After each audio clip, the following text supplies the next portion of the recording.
There's a patient I'll never forget.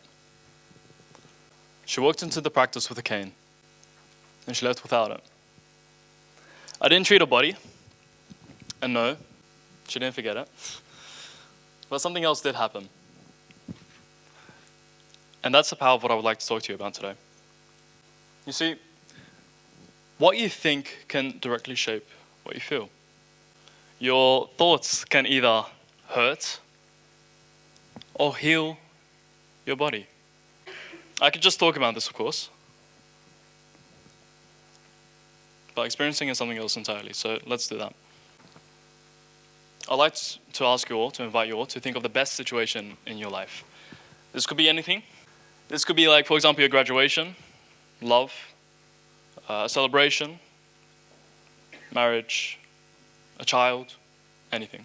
Imagine it, see it somewhere, and see yourself in that situation.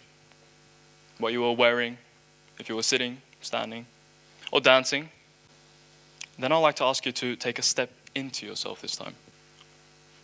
What were you feeling in that moment? What were you thinking? What did you believe to be true? Do you notice any changes in your body right now while you're thinking of this? And indeed, if it helps to close your eyes, do so. Also notice what's going on in your body right now. Now, I'd like to ask you to come back here, into this hall, and look around. Nothing's changed. Except for the feeling inside your body right now. That has changed. Except if this moment right here, right now, is the best moment in your life, then in that case, nothing has changed. In that case, I'm flattered. Also, for the other speakers. Or you're skeptical, or you just simply couldn't think of something right now. That's also possible. And in that case, I'd like to point out to you that the feeling of happiness is both mentally and physically different than, for example, the feeling of anger. I think we all can imagine that right now. If you're angry right now or anything, it's different than if you're happy. And in that sense, the mind and body are connected. This is something that always has fascinated me ever since I was 6 years old even. So not really always, but since I was 6. It actually happened through my father. My father told me, introduced me to a book, The Secret by Rhonda Byrne. It was all the rage back then. Possibly you guys also know it. Show of hands, if you already know it. Yeah, perfect. Okay, not that many people. For those who don't know this book is basically, they show that your thoughts, or she shows that your thoughts create your reality, basically, in a way. And through this book, I actually gained an experience that always stuck with me. Let's go back in time. 6 years old, ready to go to bed, wearing my pajamas, all happy. And that's when it happened. The most tormenting hiccups ever got a hold of me. And I tried everything, dear people. I tried everything. I held my breath. I counted to 10. I even stood on my head. Drank water. Everything. And they just wouldn't go away. That was until my father then told me to think of the hiccups not being there. This made sense to me as a 6-year-old, and I did. With all my focus, all my might, as a 6-year-old, I did. And they went away. I was happy again. Not only happy, I was also proud. I was proud of that moment, and it showed me that our thoughts interact with our bodily reactions. Fast forward 15 years, during an internship, physiotherapy internship, I saw something that was very fascinating, over and over again.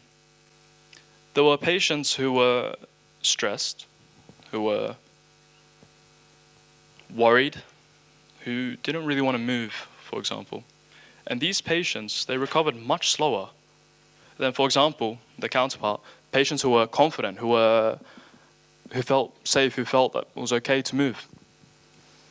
And this again showed me over and over again that our body and minds are connected. Our thoughts really influence how we recover. I then graduated, worked for a couple of years, went on to study psychology at Alidani University, and that was what brought me to the stage. Now, let's go back to the woman with the cane. She's a 50-year-old lady. She was working with the cane for a good 6 to 8 weeks. And when she came in, I examined her. I examined her gait, so her walking. I examined her joints, her muscles, and it all seemed fine. Something just didn't add up.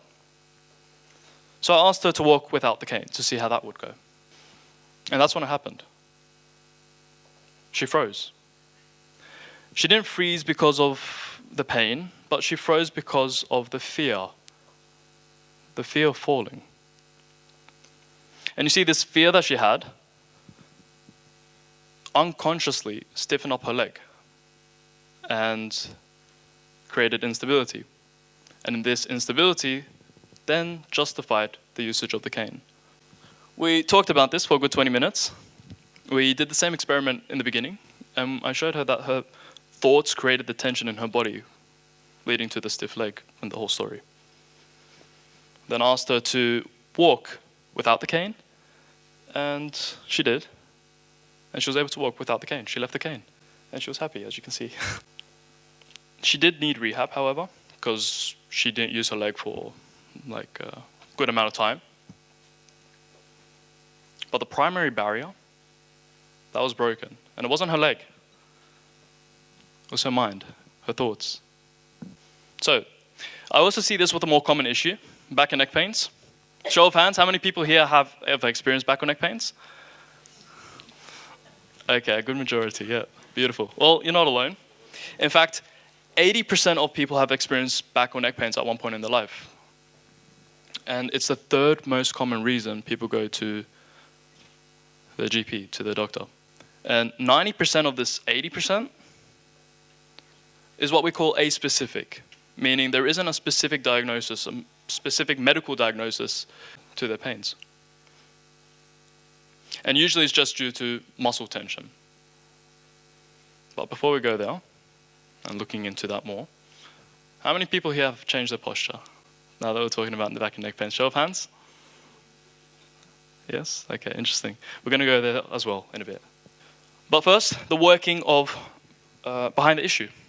You see, muscles, it takes energy for muscles to contract. This is common knowledge, right? Right, people? Yeah? Okay, perfect. However, it also takes energy for a muscle to relax. And this is something that we don't really bat an eye to because it doesn't really make sense in a way. But it does. However, when a muscle contracts, you can all make a fist, very hard, clench it very hard. Go ahead, don't be shy. Everyone, yeah, go ahead. Perfect. Okay, and then look at your hand. You're going to see that it's going to be pale, and then the color's going to get back into it. You see, when a muscle contracts, it suppresses the surrounding blood vessels. And the suppression of blood vessels and blood, obviously, there's glucose and oxygen, the things that are necessary for the energy, for the movement. But despite this, the muscle can still relax, despite the fact that there is a reduced blood flow to it. And this is due to the fact that the muscle has energy storage, just like your phone, obviously. However, if you use your muscles for a prolonged amount of time, and the energy that gets there isn't enough, you get this. So there's more energy being used than the energy that is getting in. You get an empty battery. And if that happens while the muscle is still tensed, that's when it happens. That's when you feel it. That's when you feel the back pain, the neck pain, the irritating feeling. Until you start moving again. Get the blood flowing again, getting the muscles to relax again. You can, of course, you can also imagine if you were to be stressed, if you were to be worried about this, then your muscles will be tensed even more. And that will lead to a vicious cycle because if you're tense, you can't relax. If you can't relax, you can't give your muscles enough space to refill the battery. So let's break this cycle with an experiment. Pinky experiment, beautiful experiment. Learned it from a professor back in the day. He was very, very aggressive about it. He used to go to the front row, grab the pinky of someone and pull it back like crazy. I'm not going to be doing that today. I'm going to allow you guys to do this. You can pull up your pinky and pull it back with the other hand as far as you can. It can be unpleasant. It's fine. You can't break your pinky, don't worry. In the meantime, I'm going to explain something, so keep hold of it. You see, this is the anatomy of the hand. You have the bone pieces.